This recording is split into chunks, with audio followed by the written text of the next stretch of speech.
This morning, I'm inspired by this book. I'm in the bookstore, so I'm inspired by this book, Zen Mind, Beginner's Mind, by Suzuki Roshi. He was one of the first meditation teachers to come from Asia to the West. He came to San Francisco in the 1950s. I think maybe it was 58 or 9, something like that. And he's the founder, basically, of Soto Zen practice in the West. And this book is probably the best-selling Buddhist book of all time. And basically, they're just talks that he gave to the Western students he had back in those early days. But I personally appreciate the simplicity of Zen, and I would like to offer to you this morning a couple of the very, very simple pictures, concepts that he offers that can be quite useful, not just in meditation, but in kind of dealing with your life. So the first one is probably the most famous quote from this book, which is that in the beginner's mind, there are many possibilities. In the expert's mind, there are few. And this points to one of the most common mistakes we make in the way that we make ourselves suffer, is that we think we know everything. And so we're no longer actually listening or looking or inquiring around us. So that's that person that I don't like. I know everything about them, and I have every reason not to like them. And that's it, end of story.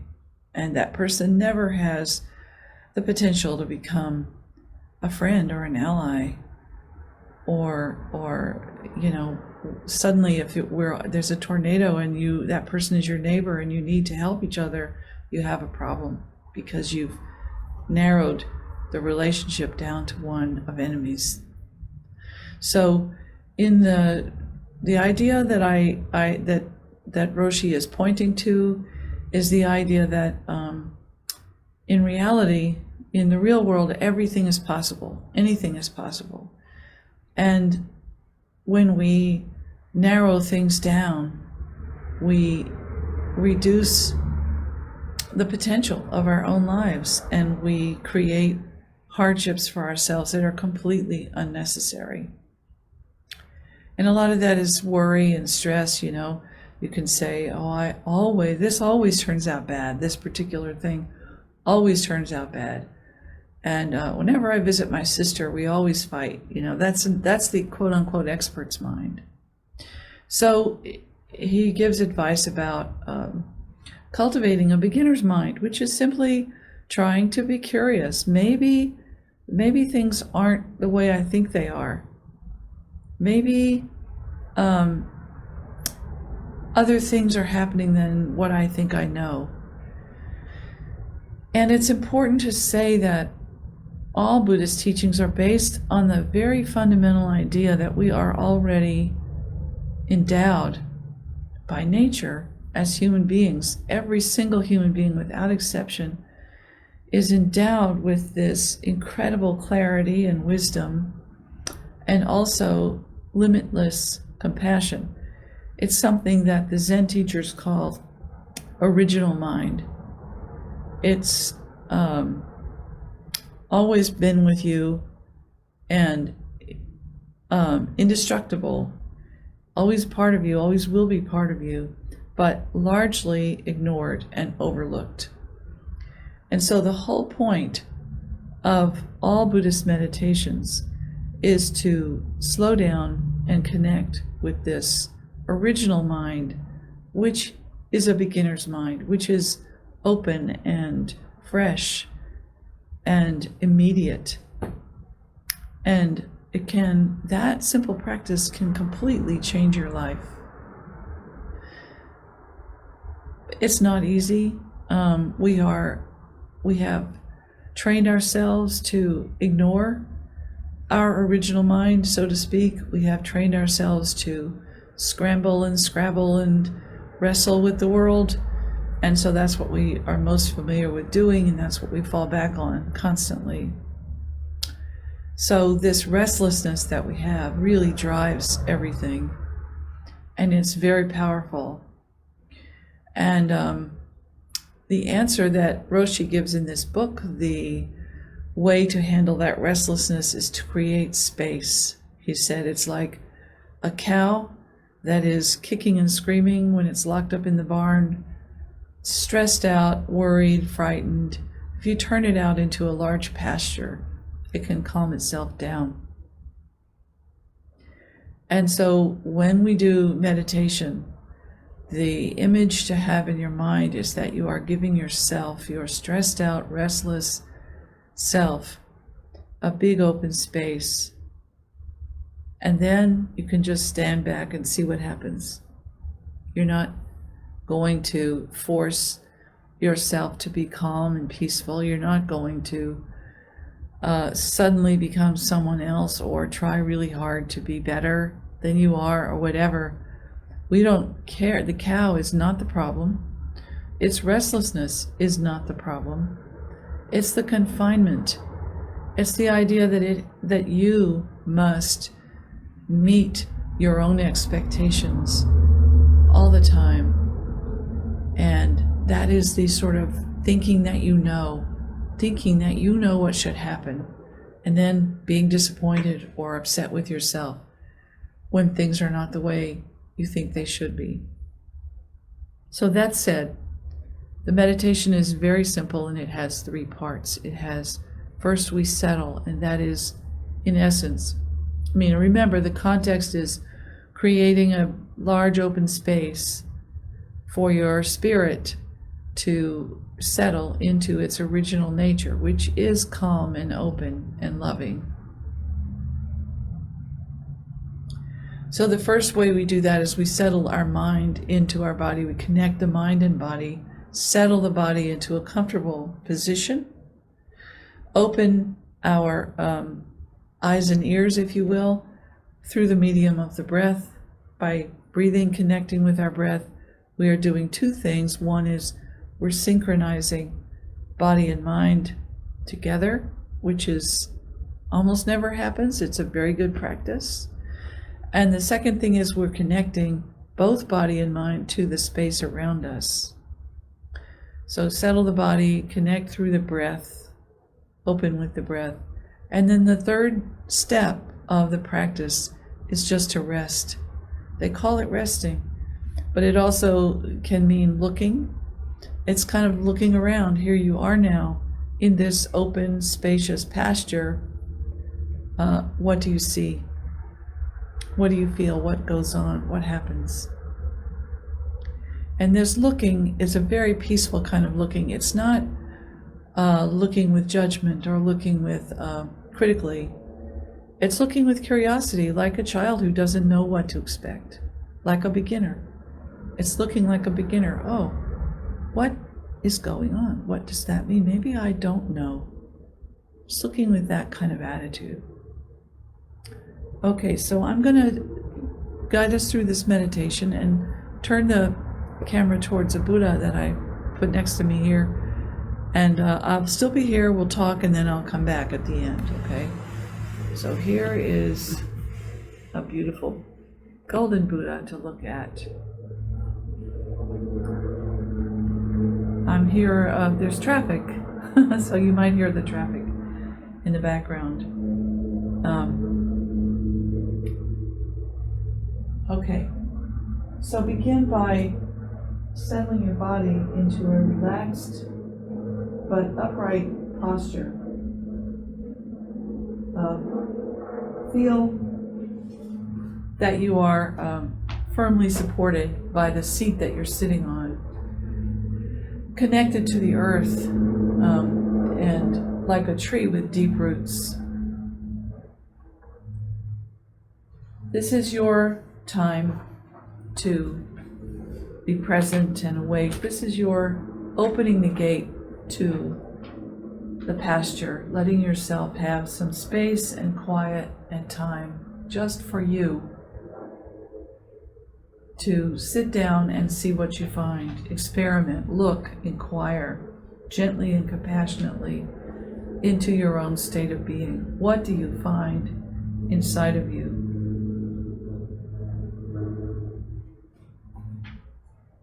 Feel the seat, like I said, that you have at the base of you, that you're firmly, securely, comfortably planted on the earth.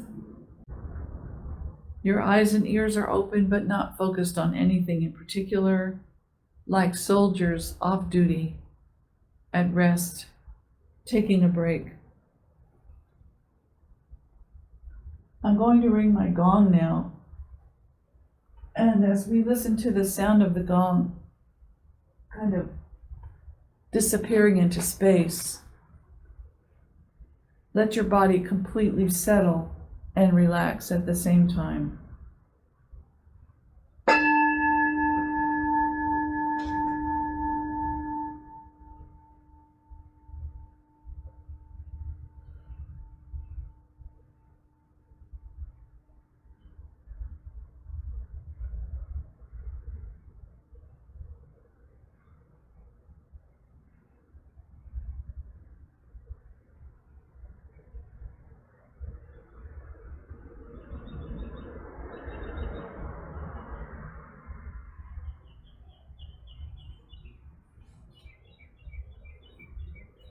Now I'd like to call your attention to your breath.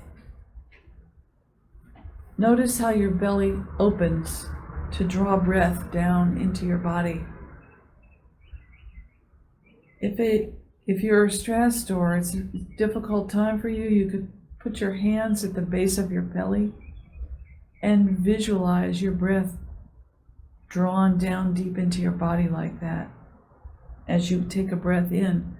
And then as you breathe out, you can visualize your breath leaving your body and reaching all the way out into space, dissipating out into space. And as you breathe in to the depth of your belly, you can picture in your mind's eye that you're bringing in everything nutritious and good and helpful that you need, filling you up with everything you could possibly need. And as you breathe out, pushing that air out into space, you are letting go and releasing everything you don't need.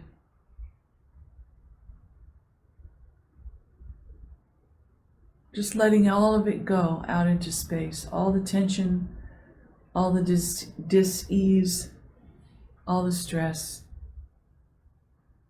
So let's one more time breathe in deeply, down into the belly, breathe out far into space, and let go.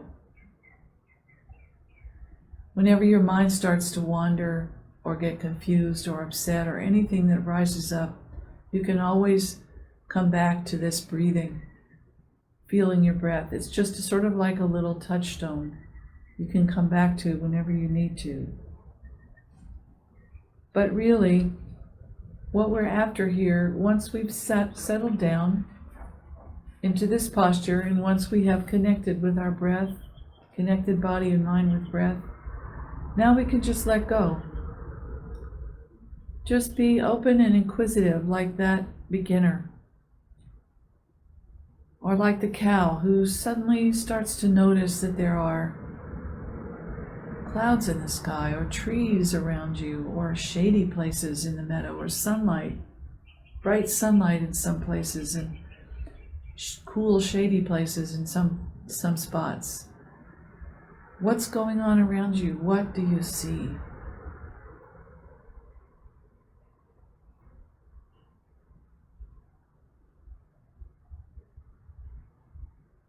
So the essence of this meditation is letting your fundamental basic nature just be. Letting your original mind, as they call it, your big mind, letting it just be. And seeing what you see from that perspective.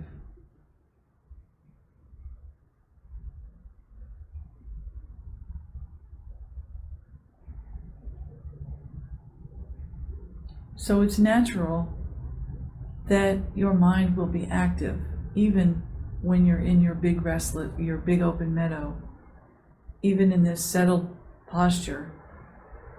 It's very natural that there will be activity in your mind, because as long as we're alive, our minds will be active. But the key point, as Roshi says in this book, the key point is your attitude toward that activity. You can either shut it down by saying, oh, I know all about this. I'm an expert in my own neuroses. I know everything there is to know. And stop looking and stop paying attention and get nowhere, basically. Or you can adopt a beginner's attitude, a child's attitude, a fresh, open attitude that says, hey, what is going on here?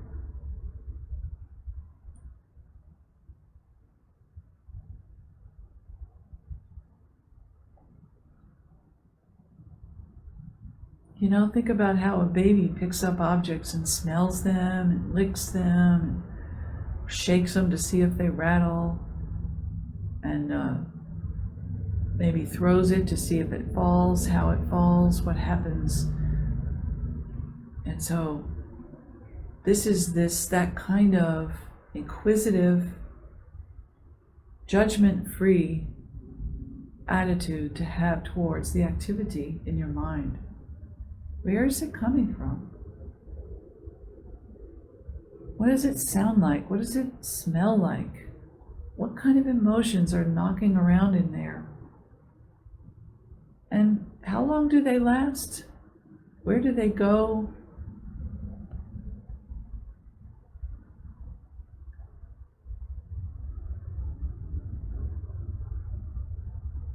So it's just a peaceful, one of my teachers, Kama Chodron, calls it compassionate inquiry. Compassionate because we do care, and inquiry because we don't know. Or at least we adopt this attitude of, hey, maybe I don't know what I think I know. Maybe what I think I know has holes in it. Maybe there are gaps in my understanding. Maybe I'm missing something.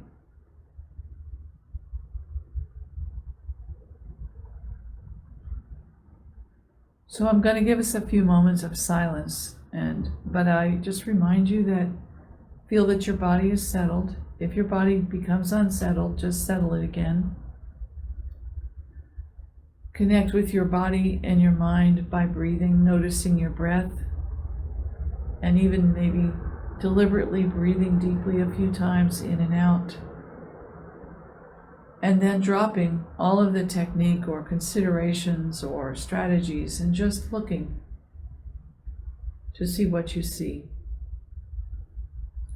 So I'll ring the gong and I'll be quiet for a while, and then I'll ring the gong at the end.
That was only about 5 minutes of silent meditation.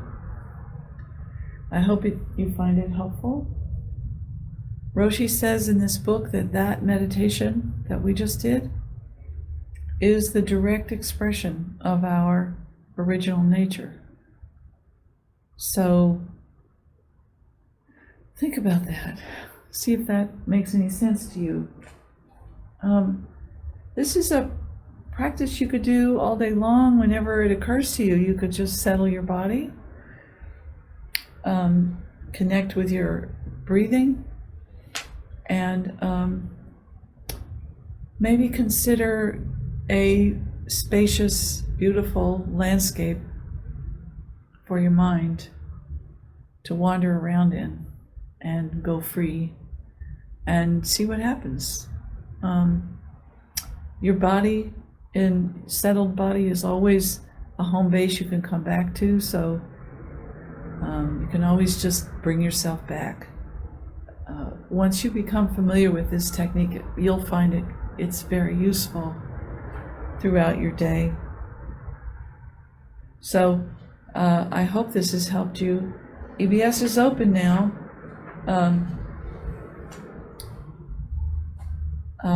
We have a bookstore with plenty of copies, actually, of this book, Zen Mind, Beginner's Mind book. Here, Suzuki Roshi. It's a lovely book. Our practice groups are meeting. We have a 12-step group that meets this afternoon. We have other Buddhist groups. There's a Thich Nhat Hanh study group on Thursday nights, which is very welcoming, and also on Wednesday night, a meditation class, just focusing on meditation, not Buddhism per se, but just meditation. So consider coming down here and joining us. And whenever we can, we also produce everything live on Zoom. So thank you for joining me this morning. I hope this is useful to you. I know that the world is stressful and worrying, and the best we can do, though, is or one of the good things we can do, let me put it that way. It's also a good thing to talk to friends and to eat well and sleep well and all those other good things, but it also helps to sort of give your mind some attention and see what happens. Okay. I wish you all the best. I'll see you again next time, maybe sometime here in person at EBS. And thank you for joining me. Bye.